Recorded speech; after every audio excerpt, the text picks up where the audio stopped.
सुन्नी इत्तेहाद council जो लेकर गई थी ये केस सुप्रीम कोर्ट में और पेशावर हाई कोर्ट का फैसला आज सुप्रीम कोर्ट की जानिब से मुअत्तल कर दिया गया है। बुखारी साहब, बड़ा स्ट्रेट और सिंपल सा एक सवाल है कि आखिर जो मखसूस नशिस्तें, जो कि जस्टिस अदर मिनल्ला ने भी सवाल किया है कि इंडिपेंडेंट हैं आप, इंडिपेंडेंट को वो सीट्स नहीं मिलती, क्वारम कंप्लीट करना है, क्या आइन में ये बात मौजूद है कि जो बाकी जीती हुई पार्टीज़ हैं उनमें भी उनकी सीट्स को तकसीम कर दिया जाए? देखिए, मेरे ख्याल से हम इसका धागा शुरू से पकड़ते हैं। पहली बात तो ये है कि ये प्रोसीजर है कि अगर अपील समाअत के लिए मंजूर हो रही है तो लोअर कोर्ट का फैसला मुअत्तल हो जाएगा। यस। सो जिस तरीके से ये प्रोजेक्ट करने की कोशिश की पीटीआई की लीडरशिप ने कि हम जीत गए, मतलब हमें सीटें वापस मिल गई, नहीं वापस तो ऐसा अभी कुछ नहीं हुआ है। कुछ भी नहीं हुआ। अभी अपील समाअत के लिए मंजूर हुई है और प्रोसीजरली वो फुल कोर्ट बेंच की तरफ जाएगी, वो फैसला जो है वो मुअत्तल हो गया। एक बात तो ये है। दूसरी बात ये है कि आपको पार्टी क्यों नहीं माना इलेक्शन कमीशन ने। उन्होंने कहा कि आपने जो इंटर पार्टी इलेक्शन कराए हैं ये तरीक़ाकार से हटके हैं। आपकी अपनी पार्टी आइन के मुताबिक, ठीक है, आपकी अपनी पार्टी आइन की भी आपने यानी पासदारी नहीं की है। राइट। थोड़ा पीछे चल जाए भाई, 2 इलेक्शन तो बहुत ठीक हुए थे। एक जस्टिस वजीउद्दीन अहमद साहब ने कराए थे, दूसरे इलेक्शन कराए थे तस्नीम नूरानी साहब। ठीक है, उनके नताइज भी आपने तस्लीम नहीं किए थे बानी साहब ने। ठीक है, और उन दोनों को घर भेज दिया, वो भी गलत, चले गए दोनों। ठीक हो गया।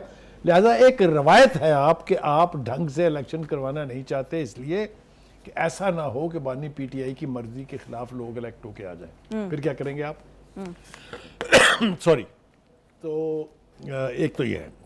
दूसरी बात यह है कि जिस तरीके से इसको आज गाया गया है ये तरीक़ाकार भी ठीक नहीं है। मेरे ख्याल से अभी बहुत कुछ होना बाकी है। अभी इसकी प्रोसीडिंग्स चलेंगी, अपील के ऊपर दोनों तरफ से आर्गूमेंट्स आएंगे, इलेक्शन कमीशन अपना पॉइंट ऑफ व्यू देगी। जो आपने सवाल पूछा है कि क्या जो सीटें हैं वो आप कॉन्स्टिट्यूशन क्या कहता है, कॉन्स्टिट्यूशन के मुताबिक जो है उसकी तकसीम हुई है कि नहीं, दो तरह से आप इसका जवाब ढूंढ सकते हैं। एक तो ये है कि इलेक्शन जो पाकिस्तान का कॉन्स्टिट्यूशन है वो चंद इन इश्यूज़ पर जो इस वक्त हमारे सामने है खामोश है, मगर there is an election act also, yes, which empowers the election commission and the election commissioner, chief election commissioner, कि वो कुछ फैसले कर सकते हैं। ये अथॉरिटीज मिली है इलेक्शन एक्ट के तहत चीफ इलेक्शन कमिश्नर को। एब्सोल्युटली राइट, एब्सोल्युटली ठीक है। और ये सारा अमल दरामद उसी पर है। आप देखिएगा सुप्रीम कोर्ट में जब इसके ऊपर प्रोसीडिंग शुरू होंगी तो इलेक्शन कमीशन को उन्होंने बुलाया हुआ है ना, आज भी बुलाया था उन्होंने, तो वो यही आर्ग्यू करेंगे कि जनाब ये है हमारे पास वो इंस्ट्रूमेंट जिसके तहत हमने इनको रिजर्व सीट्स बाकी जमातों को दी, पार्टी तस्लीम नहीं किया और इन्होंने इंडिपेंडेंट के तौर पे इलेक्शन लड़ा। दूसरा प्रेमिसेस उनका ये है कि ऐसी पार्टी जिसने इलेक्शन ही ना लड़ा हो उसको ज्वाइन करके आप पार्टी का अम्ब्रेला नहीं ले सकते। हाँ। क्यों? क्योंकि हामिद रजा साहब जो हैं, जो सुन्नी इत्तेहाद के लीडर हैं, उन्होंने खुद भी अपनी पार्टी के टिकट पर इलेक्शन लड़ने की बजाय इंडिपेंडेंट पीटीआई के बानी की पार्टी जो है उसके रुकन के तौर पे एज एन इंडिपेंडेंट इलेक्शन लड़ा। दूसरा प्रेमिसेस इलेक्शन कमीशनर का ये है कि भाई साहब हम तो आपको आज़ाद के तौर पे जानते हैं, you not a parliamentary party. ठीक है, अब इसके ऊपर बहस होनी है, इसके ऊपर डिबेट होनी है, तो हम इंतजार करते हैं, देखते हैं कि इसके ऊपर अल्टीमेटली सबसे पहले तो ये डिसाइड होना है कि इलेक्शन कवानीन के मुताबिक पीटीआई विदाउट सिंबल पार्टी है या नहीं, क्योंकि रजिस्टर्ड पार्टी के अकॉर्डिंग ये भी बहस आया ना, ये नुक्ता भी कि पार्टी इलेक्शन के पास, इलेक्शन कमीशन के पास रजिस्टर्ड तो है ना, चाहे सिंबल नहीं। मैंने आपसे अर्ज किया हर पार्टी रजिस्टर्ड है और हर पार्टी को इंटर पार्टी इलेक्शन कराने होते हैं। राइट, वो आप करा के जब उसके रिजल्ट भेजते हैं, राइट, अगर वो रिजल्ट एक्सेप्टेबल नहीं है या इलेक्शन कमीशन समझता है कि ये वायलेशन हुई है आपके अपने पार्टी मैनिफेस्टो के मुताबिक इलेक्शन उसकी प्रोसीजर की, तो भाई सॉरी, गुड नोइंग यू, आपको हम पार्टी तस्लीम नहीं करते हैं। बिल्कुल ठीक हो गया। लेकिन मैंने जो शुरू में कहा था कि जिस तरीके से मिस इंटरप्रेट किया जाता है आज के इस फैसले को, उसमें यह है कि जनाब अब 2/3 अक्सरियत हुकूमत जो है उससे महरूम हो गई है। हमारी 78 नशिस्तें दूसरी जमातों को दी गई। ओ भाई 100 सीटें आप जीते हैं, पर अगर आप स्पेशल सीट्स भी रखें, आप खवातीन की सीटें भी रखें, कितनी बनती हैं भाई खुदा के वास्ते? ये 78 कैसे हो गए भाई साहब? असल में वो जो फॉर्म 47 और फॉर्म 45 वाला मसला है ना, उन्होंने वो सीट्स भी अपने काउंटिंग में डालनी है शायद इसी वजह से। देखिए जो गौहर साहब हैं और जो सलमान अकरम राजा साहब हैं, उन्होंने चूंकि प्रेस गैलरी के साथ खेलना होता है, लिहाजा वो इस तरह के स्वीपिंग स्टेटमेंट्स देते जरूर नहीं, हैं। इसमें सिर्फ कमाल शेर अफजल मरवत का, ये क्रेडिट आप उससे ना लें। प्रेस हाँ, गैलरी नहीं। के साथ, मीडिया के साथ खेलने वाले सिर्फ पीटीआई में इस टाइम सिर्फ शेर अफजल मरवत ही है। हाँ, मेरे ख्याल से जरा इनकी भी बात कर लेते हैं। पहली बात तो ये है, पब्लिक अकाउंट्स कमेटी, पहली बात तो ये है कि ये बात आप याद रखें कि इमरान खान साहब जो हैं वो खुद ये कहते हैं कि यू टर्न लेना जो है ये बड़े लीडरों की पहचान है, यस, ये उनकी खूबी है। It is one of the qualities of the great Big leaders. leaders. ठीक हो गया। लिहाजा वो जो भी उनको जेल में मिलने जाता है उसको बच्चा देते हैं, जा बच्चे, भगवान भली करेगा। ठीक हो गया जी। अच्छा, अब हो ये रहा है कि इसके नतीजे के तौर पे पार्टी के अंदर इतने Division. चपकलस और इतनी डिवीजन है कि एक अजीबो गरीब किस्म की सूरत हाल आपके सामने है। मैं इसको क्वालिफाई कर दूं। सबसे पहला नाम जो पब्लिक अकाउंट कमेटी के लिए तय हुआ था वो था शेर अफजल मरवत साहब का, अगर Yes. आपको याद हो। बिल्कुल, बाकायदा बैरिस्टर गौहर ने इसका ऐलान किया था। ठीक हो गया। उसके बाद जी पता चला कि नहीं हामिद जनाब, ये रज़ा तो को। कोई ज्यादा सीरियस आदमी नहीं है, नॉन सीरियस आदमी है, कहीं भी जाके कोई भी उन्होंने हंगामा अपना कर देते सोशल हैं। मीडिया सेल पीटीआई का अगेंस्ट ही खोल लिया था। लिहाजा दूसरा नाम आया जी हामिद खान साहब का। जी, फिर ये पता चला कि जी जो सिटिंग सेनेटर होता है वो मेंबर नहीं बन सकता इस पब्लिक अकाउंट कमेटी का। फिर तीसरा नाम आ गया जनाब हामिद रज़ा साहब का, अगर आपको याद हो कि जी वो उसको ओबलाइज तो करना था ना, इतना बड़ा सुन्नी फैसला दहाड़ उसने की, किया, हाँ। इतनी बड़ी ओनरशिप दी उसने। और अब चौथा नाम जो है जी वो है शेख वकास अकरम का। उनका नाम आ रहा है। पार्टी का जो रवैया है, अगर आप मुझे इजाज़त दें कहने की कि जी। ये जब तक बैठ ना जाए ना उस सीट पे, मुझे नहीं इतबार कि इसका नाम भी बरकरार रहेगा कि नहीं। Sheikh Waqas Akram is a decent person, he is a well meaning person, पढ़े लिखे आदमी है और कॉन्स्टिट्यूंसी की पॉलिटिक्स करते हैं, इसलिए मेरे दिल में उनका बड़ा एहतराम है।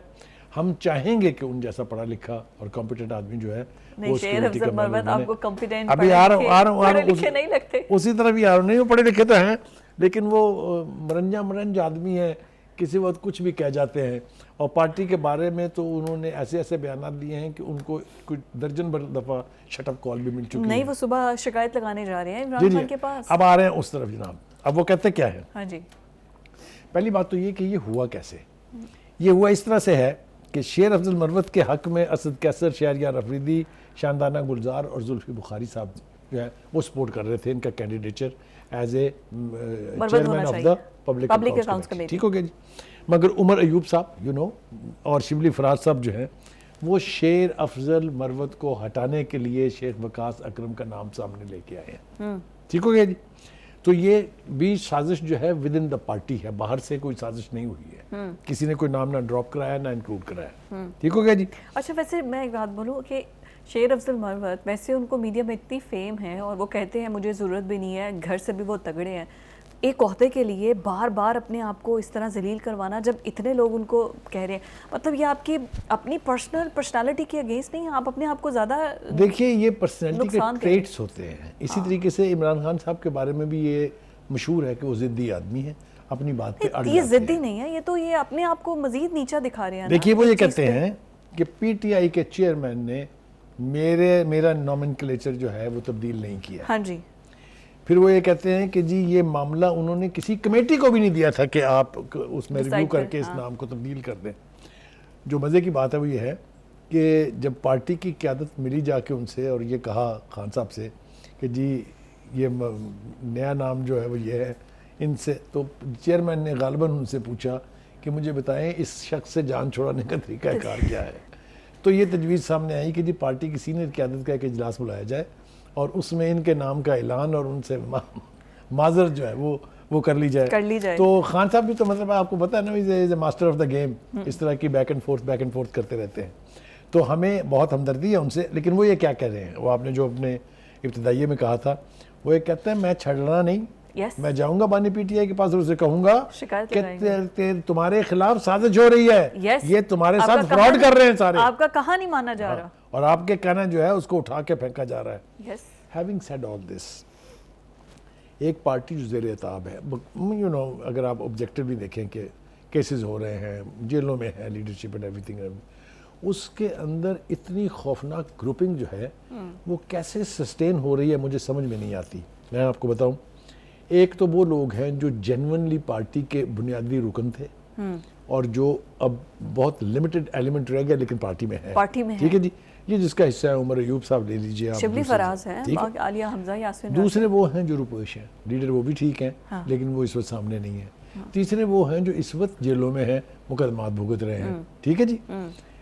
चौथा एलिमेंट इसमें एक आया था जो वकला का था, लेकिन वकला के अंदर 3 धड़े हैं। हाँ, सब में डिवीजन अहमद खान साहब का धड़ा अलग है, बैरिस्टर गौहर का धड़ा अलग है, बाबर रवान साहब का धड़ा अलग है, शेर अफजल मरवत का तबादला ही अलग सा। तो एक ऐसी पार्टी जो मुश्किल हालात का सामना कर रही है और उसके बीच इतने इख्तलाफात हैं, इतने धड़े हैं, तो कैसे वो इस सारी सूरत हाल से निकल पाएगी, कैसे उनको वापस अपनी सीटें मिल जाएंगी, कैसे वो एक इफेक्टिव पॉलिटिकल पार्टी के तौर पे पार्लियामेंट के अंदर अपना किरदार अदा करेगी, मुझे इसके बारे में अंडर द अम्ब्रेला आते तो ये इमरान खान के ही है ना, अब उससे ऊपर तो इनमें से किसी की भी कोई बात नहीं है ना। देखिए ये तो कोई ये बात तो नहीं है, clear- लेकिन इमरान खान साहब अगर एक इशू के ऊपर 4 बयान देंगे तो क्या होगा? असल में बयान उनके नहीं है ना, आगे जो उनसे मुलाकात करके आता है वो स्टेटमेंट दे रहे हैं। देखिए बहुत सारे कॉन्फ्लिक्ट हैं, इसका शायद ये मुनासिब वक्त नहीं है। बुशा बीबी का बिल्कुल अपना पॉइंट ऑफ व्यू अलग होता है, जो दोनों बहनें हैं खान साहब की, उनका एब्सोल्युटली मौक़िफ़ कुछ और होता है। हाँ। इसी तरीके से जो पार्टी के स्पोक्स पर्सन हैं